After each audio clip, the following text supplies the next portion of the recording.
ಖಾರ ಬಣ್ಣ ಮತ್ತು ರುಚಿ ಆಚಿ ಚಿಲ್ಲಿ ಪೌಡರ್. ಶಬರಿಮಲೆ ದೇಗುಲದಲ್ಲಿ 4.5 ಕೆಜಿ ಚಿನ್ನ ಕಳುವು ಪ್ರಕರಣ. ಬಳ್ಳಾರಿಯ ಚಿನ್ನದ ವ್ಯಾಪಾರಿ ಗೋವರ್ಧನ್ ಅನ್ನ ಬಂಧಿಸಲಾಗಿದೆ.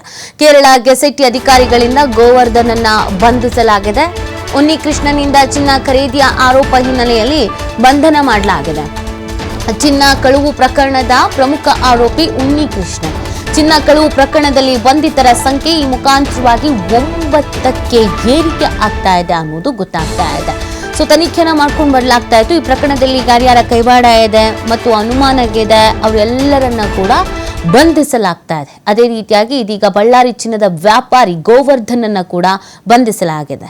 ತನಿಖೆನ ಮಾಡಲಾಗತ್ತೆ. ಇವ್ರಿಗೆ ಯಾರ ಹೆಸರು ಬಾಯಿ ಬಿಡ್ತಾರೆ, ಯಾರೆಲ್ಲ ಭಾಗಿಯಾಗಿದ್ದಾರೆ, ಯಾವ ತರ ಗೋಲ್ಮಾಲ್ ಮಾಡಿದ್ದಾರೆ, ಎಷ್ಟು ಗೋಲ್ಮಾಲ್ ಮಾಡಿದ್ದಾರೆ, ಇದೆಲ್ಲವೂ ಕೂಡ ತನಿಖಾ ಸಂದರ್ಭದಲ್ಲಿ ಗೊತ್ತಾಗ್ತಾ ಇದೆ. ಒಟ್ಟು ಇಲ್ಲಿವರೆಗೂ ಟೋಟಲ್ ಆಗಿ 9 ಜನರನ್ನ ಬಂಧಿಸಿದ್ದಾರೆ. ಇನ್ನೂ ಬಂಧಿತರ ಸಂಖ್ಯೆ ಏರಿಕೆ ಆಗಬಹುದು. ಯಾಕಂದ್ರೆ ಇದೊಂಥರ ಚೈನ್ ಲಿಂಕ್ ತರ, ಅವ್ರ ಮೇಲೆ ಇವರು, ಇವ್ರ ಮೇಲೆ ಅವರು, ಅವರಿಂದ ಇವರು ಅಂತ ಮಾಹಿತಿಗಳು ಸಿಗ್ತಾ ಇದೆ ಪೊಲೀಸರಿಗೆ ತನಿಖಾ ಸಂದರ್ಭದಲ್ಲಿ. ಸೊ ಇದೀಗ ಕೇರಳ ಗೆಜೆಟ್ ಅಧಿಕಾರಿಗಳು ಗೋವರ್ಧನ್ ಬಂಧಿಸಿರುವಂತದ್ದು. ನಿರಂತರವಾಗಿ ತನಿಖೆಯನ್ನ ಮಾಡ್ಕೊಂಡು ಬರಲಾಗ್ತಾ ಇತ್ತು. ಬೆಂಗಳೂರಿಗೂ ಕೂಡ ಬರಲಾಗಿತ್ತು. ಉನ್ನಿಕೃಷ್ಣನ ನಿವಾಸಕ್ಕೆ ಇಲ್ಲೂ ಕೂಡ ಶೋಧ ಕಾರ್ಯವನ್ನ ಮಾಡಲಾಗಿತ್ತು.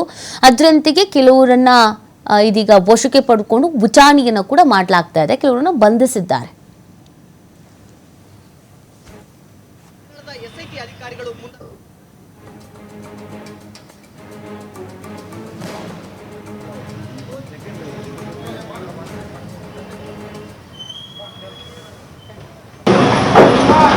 ಜನರು